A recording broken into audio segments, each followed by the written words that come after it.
إليكم الجزء الأول من القصة. واحد البنت في واحد البلاصة مجهولة، ما عرفش وش وقع ليها، كتغوت بأعلى صوتها وكتستغث بأي واحد لعل الله ما يسمعها شي حد، يسمع الغوات ديالها ونقدها، ولكن بدون جدوى. من بعد ما مرت شي ساعات وهي على داك الحال، وقع واحد الأمر اللي ما كانش في الحسبان. هانتوما القصة من الأول. البنت وهي كتعاود قالت أنها سمعت صوت الأذان، وقفات الأغنية واستنات يكمل الأذان، ولكن فاش كان كيأذن حست بأن صوت المؤذن غريب وماشي كيف العادة. منين كمل الأذان رجعت أغنية جديدة، وبقات كتسمع الأغنية وفي نفس الوقت موسوسة من داك الصوت ديال الأذان. من بعد ما مرت 20 دقيقة سمعت واحد الصوت ديال شي واحد كيغوت، وغوات ديال بصح، زقا ديال بصح. خرجت كتجري للشارع، لقات بزاف ديال الناس كلها خارجه، الناس كاملين خارجين، وكل شي كيستغربوا من داك الصوت، وكل شي كيشوفوا في السماء.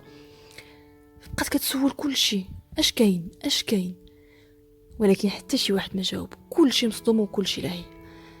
مشات كتجري عند باباها وهي مخلوعه، قالت له بابا شنو واقع؟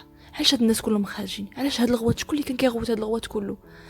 قال لها باها وهو مخلوع حتى هو، قال لها الشمس شرقت من الغرب، باب التوبة أغلق يا بنتي، باب التوبة راه تغلق، باب التوبة تسد.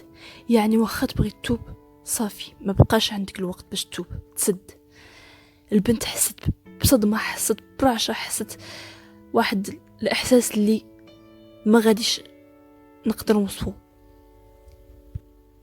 طاحت الظلمة شديدة وتزايدت ديك الأصوات وجاها الرعب. شفت باها قاع ما داهش فيها، مشات تهضر مع امها حتى هي ما دتهاش فيها وما ردتش عليها.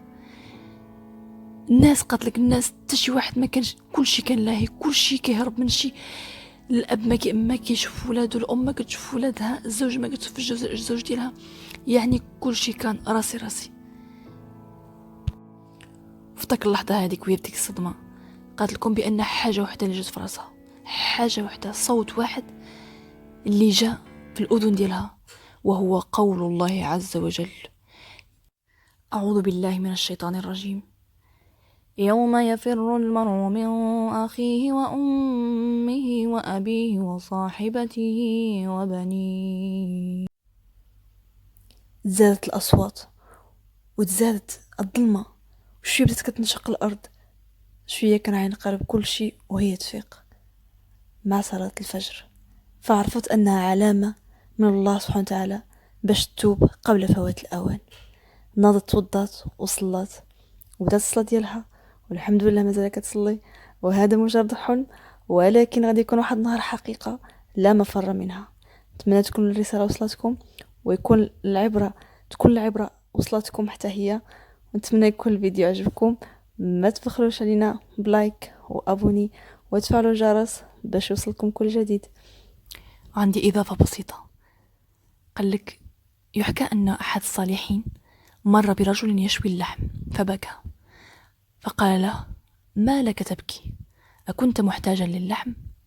قال: لا، ولكن أبكي على ابن آدم يدخل الحيوان النار ميتا وابن آدم يدخلها حيا.